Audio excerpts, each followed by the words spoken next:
আমি ঢাকা থেকে ফেনী নামলাম, একটা লোক বমি করছে। আপনি বিশ্বাস করবেন, যেটা কুকুরে খায় সেটা একটা লোক খাইতেছিল। আমি একজন ছাত্রলীগ করা কর্মী এবং মুক্তিযুদ্ধে অংশগ্রহণ করছি। মানুষ মারা গেছে, আমরা দাফন কাফনের কাপড় দিতে পারি নাই, কলা পাতা দিয়ে মানুষ দাফন করা হয়েছে।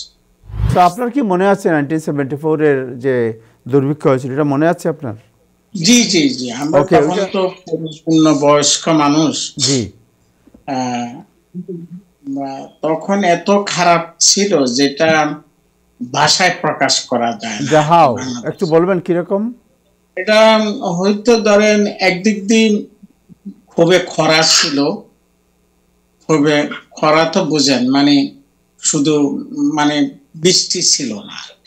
এক, দুই হলো দেশের সরকার, যে আমাদের যে আওয়ামী লীগ সরকার ছিল, সে সরকারের কোন মানুষের প্রতি এমন ভালো চিন্তা ভাবনা ছিল না, যে মানুষ কি করে। একটা রাজনৈতিক সরকার, আমরা এখন অনেকে রাজনৈতিক সরকারের কথা বলি, তখন কিন্তু উনি ওনার যে কার্যকলাপ সেটাতে মনে হয় না মানুষের জন্য চিন্তা ভাবনা ছিল। আমার বাবা একজন কৃষক। আমার বাবা প্রায় 27 জন লোক কাজ করত, ধান খেতে, পান খেতে। দুইটা ভাই, একজন নাম ফজল হক, আরেকজন নাম মজল হক, দুইজনকে দস্যু বলতো। আমার বাবাকে দাদা ডাকতো, বলতো যে দাদা আমার পয়সা লাগবে না।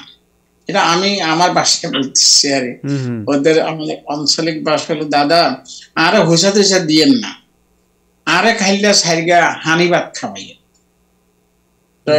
বাবা বলতো যে দস্যু তোরের খানি ভাত তোর বউ পলাম হেগুন মরে যাক, আর কি আর কিতাম আর তো খাইতে। এই অবস্থা ছিল। আর যখন শেখ সাহেবের যখন ভাষণ দিতেন প্রায় 1 মাস অন্তর বা 15 দিন অন্তর, তখন সবকিছু মার্কেট থেকে উধাও হয়ে যেত। আমরা মরিচ পাইতাম না, এবং লবণ পাইতাম না, এবং হলুদ পাইতাম না। এটা এক জাতীয় গাছের লতা পাহাড় থেকে আসতো, সেগুলা দিয়ে মরিচের বিনিময়ে আমরা চাউল, যেখানে আমরা, আমার মনে আছে পাকিস্তান পিরিয়ডে চাউল আমাদের দেশে আমরা 10 আনা ছিল ভালো চাউল, তখন আমার হিসাব ছিল। তো এই 10 আনার চাউল 1 টাকা 25 পয়সা হয়ে গেল 5 সিকা, তখন 5 সিকা বলতো, 1.5 টাকা বলতো। এই অবস্থা আর কি, আপনার খুবই খারাপ অবস্থা ছিল মানুষের। তার মধ্যে বলা ঠিক না, আমি একজন ছাত্রলীগ করা কর্মী এবং মুক্তিযুদ্ধে অংশগ্রহণ করছি, কিন্তু যে 73-এর যে নির্বাচন,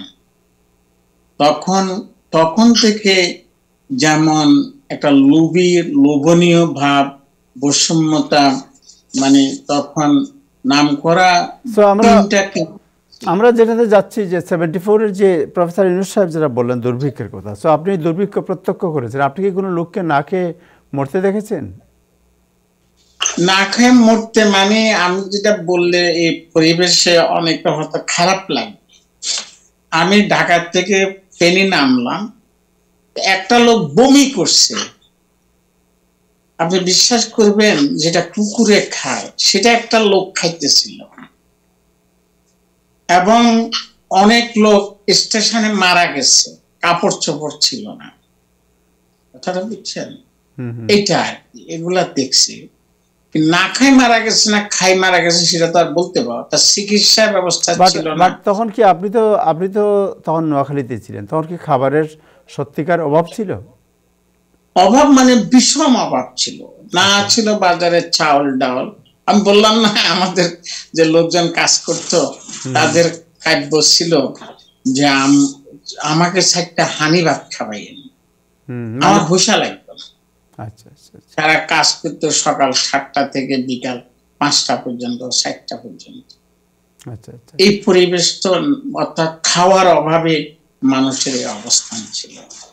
তো যাই হোক, তাহলে উনি যেটা বলছেন যে 74-এর যে দুর্ভিক্ষ এবং মানুষ না খেয়ে মারা গেছে, এটা মানে এই বিষয়ে আপনি নো ইট রাইট, যে জি এই ঘটনা এই সময় এটা বহু বহু বহু, এবং মানুষ মারা গেছে আমরা দাফন কাফনের কাপড় দিতে পারি নাই, কলা পাতা দিয়ে মানুষ দাফন করা হয়েছে।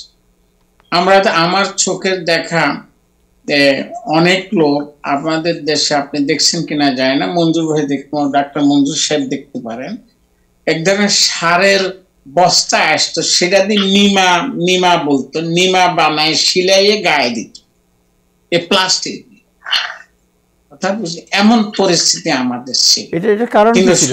তখন যুদ্ধ বিগ্রহের কারণে দেশে কোনো কিছু ছিল না, দেশে যুদ্ধ বিগ্রহের কারণ না, কারণ হলো ধরেন সরকারের সে সুচিন্তা ছিল না, সরকার যে মানুষের প্রতি, এটা আমি বললে হয়তো, আমি যেটা বলতে চাইছি আপনি আমাকে বাধা দিচ্ছেন, আমি ছাত্রলীগ করার কর্মী, আমি কোন হরতালে মনে হয় না পাকিস্তানের 70-এর আগে কোন হরতাল মিসিং হয়েছে বলে।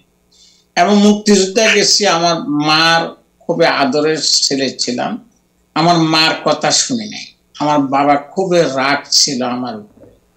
কিন্তু 73-এর নির্বাচনের পরে আমাদের পরিবর্তন, কিন্তু তখন আমরা খবর পাইতাম বিভিন্ন এলাকার থেকে, আমাদের এলাকায় বিভিন্ন এলাকার লোকজন থাকতো, যাইতো। বরিশালে নাকি বঙ্গবন্ধুর হেলিকপ্টার যাইতো কই মাছের জন্য, কই মাছের, বরিশালের কই মাছ নাকি খুব বড় বড় ছিল।